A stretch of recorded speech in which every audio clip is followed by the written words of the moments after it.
Leota Mae Hodges was born on January 20th of 1942 in Kirksville, Missouri. Not much is known about her childhood, but she married Raymond Camp in 1961. The couple had 3 children, Kevin, Brenda, and Christine. They lived in Des Moines, Iowa, where Ray worked as an equipment operator for Iowa's Employment Security Commission. Leota stayed home and raised the children, providing her love and a watchful eye. It was on the morning of July 10, 1967, that Raymond kissed his wife goodbye and left for work with no idea that his family's world was about to turn upside down. Later in the morning, 4-year-old Kevin and 3-year-old Brenda went outside to play. A little while later, Leota went outside to check on them and put a batch of laundry on the clothesline. That afternoon, the children came inside for lunch. The baby, Christine, was lying on a white blanket drinking from her bottle, but Leota was nowhere to be seen. It didn't take long for the children to find their mother. Leota was lying face down on the bed in the front bedroom of the house, hands, neck, and ankles bound with neckties. Another necktie had been stuffed in her mouth. The bed was soaked through with blood, and a knife was sticking out of her back. Kevin removed the knife from his mother's body, and the kids ran outside screaming, "Mommy's bleeding." 2 of the camp's neighbors, Mary Grow and Nellie Edwards, heard the cries of the children and rushed into the Camp family home, where they found the grisly scene. They contacted the authorities, and an ambulance rushed Leota to Broadlawn's Polk County Hospital. She was pronounced dead on arrival. Raymond was summoned to the hospital by the police, and they informed him of his wife's death. An ordinary day with nothing unusual going on immediately turned into an unimaginable nightmare. The Polk County medical examiner, Dr. Leo Luca, performed an examination on Leota's body. He found that she had been stabbed 4 times in the back, each wound penetrating her lungs. The cause of death had been internal hemorrhaging. There was no evidence of SA, and Dr. Luca declared that he believed the killer was a kook or pervert who got scared and panicked. An investigation into Leota's murder ensued. Their neighbors reported seeing a man in a black Ford Mustang parked near the camp residence at around 11 a.m. that day. They described this man as handsome but strange, Caucasian with a tan, between 5'8" and 5'10", with curly brown hair and a stocky build. He was in his early to mid-20s. The neighbors provided these details to a police sketch artist, and the sketch resulted in 500 tips over the course of 4 days.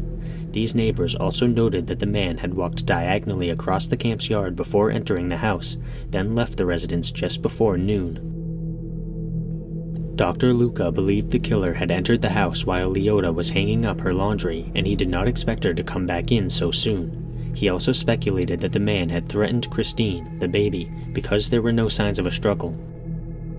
The investigators soon uncovered a very disturbing clue in the case. Several weeks before the murder, Leota had called Raymond at work, telling him that she had received a phone call from a stranger. When Leota picked up the phone, the unknown man immediately asked, "Where you been?" At first, Leota thought it might be a friend joking around, so she responded that she was feeding the baby. The man replied, "I thought maybe you were." He then said an expression that Raymond said was too obscene to repeat. After this, the couple assumed the man had called the wrong number, and they put the incident out of their minds. Oddly enough, however, the camp's phone number wasn't even in the phone book at the time.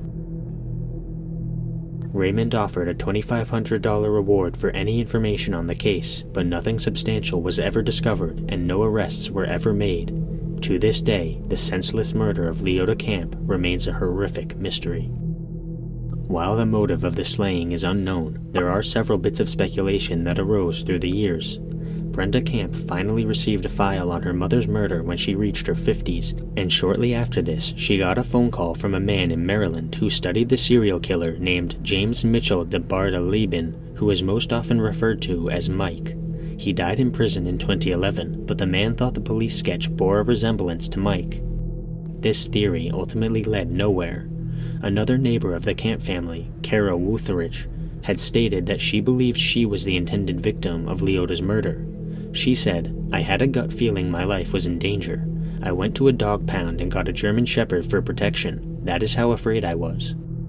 However, Carol was never able to provide a substantial reason why a hitman would target her, only her personal feelings, so this theory holds no water. Unfortunately, it seems very likely that the truth behind the murder of Leota Camp will remain in the shadows forever.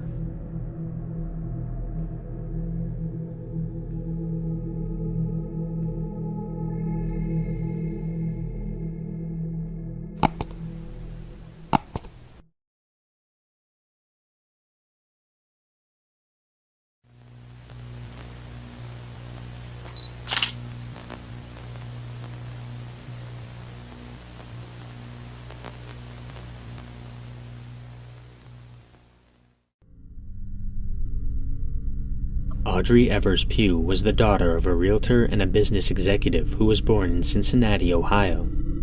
Both of her parents were from prominent families and were very successful. In 1951, she married an MIT graduate named William Pugh, who was the president and treasurer of a printing company. Audrey herself was a graduate of the Mount St. Joseph musical program. She was an extremely talented cellist, and her husband converted one of their bedrooms into a den and music room. By all accounts, Audrey was loved and admired by her friends and family, not to mention her local community. She was described as dignified, gentle, shy, quiet, and reserved, the type of person who never liked to attract people's attention. She was devoted to her husband, and William was the same way. Nobody had any reason to dislike her. On April 10th of 1956, Audrey attended a meeting with some of her old school friends. She wanted to tell them about a trip to Europe that she was planning with William. She admitted that she had been feeling tired lately and wanted to take a day or two to relax. The ladies discussed old friends and other gossip. It was a normal night out with the girls that couldn't possibly have telegraphed the sickening tragedy that would occur the very next day. At around 8:30 a.m. on April 11th, William left for work after eating breakfast with his wife. Audrey was feeling under the weather that morning, so she left the dishes in the sink and returned to bed. William left work at 4:45 p.m. that day and arrived home shortly after 5 p.m. He entered the garage and tried to open the door, but it was a struggle to do so. When he finally managed to get inside the house, he found his wife lying face down on the entry carpet, her body blocking the door. She had been stabbed to death. He turned her over and checked for a pulse, but there was nothing. William called the police and then got a bottle of ammonia to try to save her, but there was nothing he could do. Audrey was already dead. There was no evidence of SA, her stomach was empty, there was nothing underneath her fingernails, and there was a small abrasion on the bridge of her nose. She had been stabbed 23 times with a 4-inch blade, and her arms had 7 defensive wounds.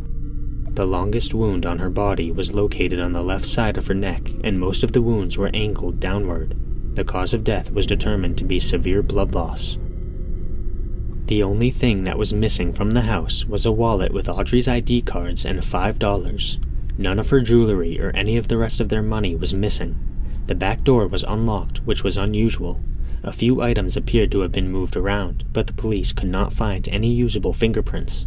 They confiscated the bloody carpet for further examination. When news broke of Audrey's murder, the local community quickly became racked with fear. Hardware stores quickly sold out of safety locks and various other security products. The police were forced to block off the road that the Pugh residence was located on due to the amount of curious onlookers. There were several suspicious people in the case whom the police looked into. A door-to-door salesman of silver polish named Manzio Haggerty reported that he had been selling his product in the area on the day of the murder, but he never went down Audrey's street. He also told the authorities that he had spent some time in a mental hospital at one point. He claimed that he was worried the murder would influence his chances of winning the upcoming election for the Indiana legislature. The police held him for questioning and forced him to go to another mental hospital, but he was never charged with Audrey's murder. Ambrose Johnson was a laborer who had been off work that week and lived less than a mile away from Audrey. He had a criminal record, so the police brought him in for questioning. He passed a lie detector test and was cleared of suspicion. A plumber's apprentice named Paul Holden was questioned by police due to his criminal record, which included 2 arrests for SA that ended without any charges being filed. He had a 2.5-inch knife and an ice pick in his car, which he said were tools for work. The police sent him to a mental hospital for examination. He was never charged with Audrey's murder. 2 tree trimmers named Charles Jolly and Ray Ritchie had been waiting for a contractor in the area on the day of the murder. The contractor never showed, and the men saw a late 1940s black sedan with a damaged grille slowly driving down the road on which the Pugh home was located. After realizing the contractor wasn't going to show up, the tree trimmers drove down that same road and saw the black sedan parked in front of the Pugh residence without its driver inside. This tip resulted in hundreds of similar vehicles coming under scrutiny, but the authorities never found one with a damaged grille. A water meter reader named Robert Lyons visited the Pugh residence on the day of the murder. According to Lyons, he knocked on the back basement door because the meter was in the basement. He claimed Audrey had been in good spirits when she let him in the house, and there was nothing out of the ordinary and no other cars were parked on the street. He passed 2 lie detector tests without incident. However, just a few weeks later, Lyons changed his story. During an interview with law enforcement, he stated that Audrey had actually been upset with him when he visited the house, because he had used the basement door, which she had previously instructed him not to do. The following is a direct quote from this interview. "It was around noon. I knocked at the back. She was pretty mad about it. She said, 'You're the most insistent of all the people who come to the door. Don't make a fool of yourself.' I read the meter and came back as she had gone upstairs. I decided to go up and find out how I was making a fool of myself. When I came in the kitchen, she was standing there with a knife in her hand, a small knife like a paring knife. I was worried she would complain about me to the waterworks." He then claimed that Audrey had approached him with a knife in hand, causing him to flee to the front hall. He then wrestled the knife out of her grasp. "She slapped me in the face. I stabbed her twice. I don't know what happened after that. I washed off the knife and laid it on the sink. Then I went downstairs to the rear door. It was 1 or 1:15 p.m. when I left the house. I went up the street to the next house, Dr. Ramey's. The maid let me in. Yes, I was in the Ramey's house longer than usual. I had got some dirt on my jacket and it didn't look good. I reversed the jacket. I burned the clothes in the furnace at home the next day. I scattered the ashes over the neighbor's driveway. I put the buttons from my jacket in a garbage can. I haven't lost any sleep." Several details of this account changed over time. For example, Lyons switched the detail about dirt being on his jacket to blood being on his jacket. He also said that he had come to the house once when Audrey wasn't home and then came back later, which was when the murder happened. Lyons signed a confession and the police escorted him to the Pugh residence so that he could reenact the murder. According to the police, Lyons was calm and collected the entire time, working with the officers without complaint. Following this, law enforcement searched his house for the murder weapon and came up empty-handed. Lyons' family and friends were shocked by the situation, not believing that he could have possibly committed a gruesome murder. He had no criminal record and had worked for the city waterworks without incident for 20 years. When it came time for the trial, Lyons hired a successful defense attorney named William Foster Hopkins. Hopkins believed that his client's confession was a lie and that the police had pressured him into giving it. As they prepared for the trial, Hopkins discovered that Lyons had a skin disease that causes flakes of skin to fall off his body. While in court, Lyons stood up and showed everyone the flakes of skin on his chair. Hopkins noted that the police had never found any skin flakes inside the Pugh residence, and by the time of the trial, the front hall rug had already been cleaned. In response, the police claimed they had seen Lyons putting on pants the day they went to his house, and he had been wearing long underwear, which would have prevented his skin from flaking in the Pugh residence. Finally, Lyons gave his account of how the police had treated him during the investigation. The first time they questioned him, they started at 7:30 a.m. and finished at 6 p.m. Several weeks later, they pulled him out of work and made him undergo a lie detector test, which they claimed he had failed. Next, they dragged him to police headquarters and told him they had found his fingerprint in the upstairs of the Pugh house. When Lyons tried to proclaim his innocence, the police said the fingerprint was proof of his guilt. They also claimed that the only way to save him from the electric chair was to get him to sign a confession. It's important to note that the police never actually found Lyons' fingerprint in the house. They lied to him as a scare tactic. Following this, the police kept him locked in a room without sleep or even a bathroom break for several hours, then forced him to reenact the crime he hadn't actually committed. At the end of the trial, Lyons was acquitted and the city of Cincinnati rehired him. His new position involved fixing water meters instead of going to people's homes, but Lyons never complained. 2 years later, he got married and settled down with his new family. He made the news in 1960 for allegedly behaving violently towards his stepson by smashing furniture and threatening to throw one of them out a window. However, this was completely out of character for Lyons, whose neighbors stated that he was typically calm and quiet. He passed away from a heart attack in 1978.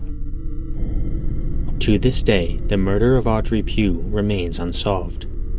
Due to the case being extremely old, it doesn't seem likely that the truth will ever come to light, but we can always hope it does anyway.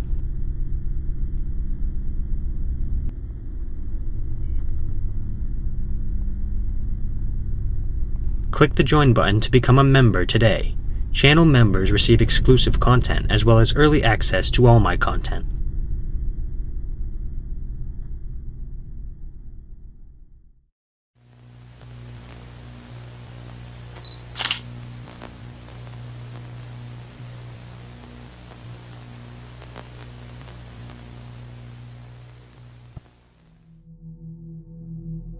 February 10th of 1947 started out as a normal day for 42-year-old bulldozer operator H.C. Shelby.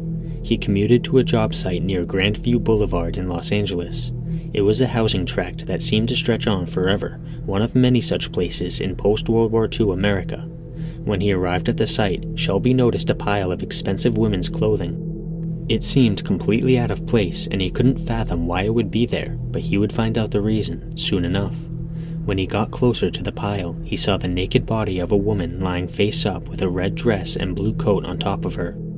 She had been smashed in the head multiple times with a blunt object, but the killing blows had come after she was knocked unconscious. The killer had stomped on her body repeatedly until her neck was broken, her heart was punctured, and she was bleeding internally. Finally, the killer had signed his sickening work. In red lipstick he had taken from the woman's purse, the killer had written FUPD along with the name Tex on her torso. Law enforcement quickly identified the victim as 44-year-old Jeanne French. Jeanne had been born in a small town in New Mexico in 1902. She was described as a free spirit, which went hand in hand with the Roaring Twenties. Despite her free-spirited nature, Jeanne married a man named David Rather at just 17 years old. She worked as a nurse in Amarillo, Texas, but her husband's true colors began to show. David was abusive, and she obtained a divorce in 1924, gaining custody of their son. In 1925, Jeanne remarried, but this second union failed as well. Sometime within the next few years, she learned how to fly and earned the nickname Flying Nurse. She obtained a job flying between oil fields in South America, and then became a member of the Women's Air Reserve and the 99 Club, which was an organization for female aviators. Jeanne married for the third time in 1931, but the couple realized their mistake after just 5 weeks. Their subsequent divorce earned Jeanne a new nickname, Air Male Divorcee. On the morning of June 27th, Jeanne left home and began driving to the U.S.-Mexico border with a plan to board a private plane to Mexico City. Her mother reported her disappearance to the police on July 5th, but Jeanne cabled her mother from Mexico City the following week, apologizing for causing such worry back in the States. By the middle of the 1940s, Jeanne had some kind of medical condition that caused severe pain, but she had no official diagnosis. As a result, she turned to drugs and alcohol as a means of coping with the pain. She laid low for several years and got married for the fourth and final time in 1944 to a former Marine named Frank French. Just like a broken record, Jeanne's fourth marriage ended in 1947. She moved into a small apartment in Palms, California, and seemed to sink even further into her alcohol usage. Now we come to the final few hours of Jeanne's life. On February 9th of 1947, at around 7:30 p.m., Jeanne was having dinner and drinks with 2 men at the Plantation Cafe. A waitress at this establishment described one of the men as having dark hair and a small mustache. As the men ordered their food, Jeanne went to a nearby payphone, clearly already drunk. An LAPD detective named Steve Hodel provided his breakdown of the events that transpired in the cafe. According to Hodel, Jeanne loudly said, "Don't bring a bottle, the landlady doesn't allow it," into the phone. Then she yelled to the men, "Don't put any liquor in the car," and "Don't take any liquor." During this time, the two men appeared to be arguing with each other about who was going to accompany Jeanne in the car. The operator of a different cafe reported that Jeanne entered his establishment at around 9:30 that night, completely alone. She drank a cup of coffee with the operator, whose name was Roy Fetcher.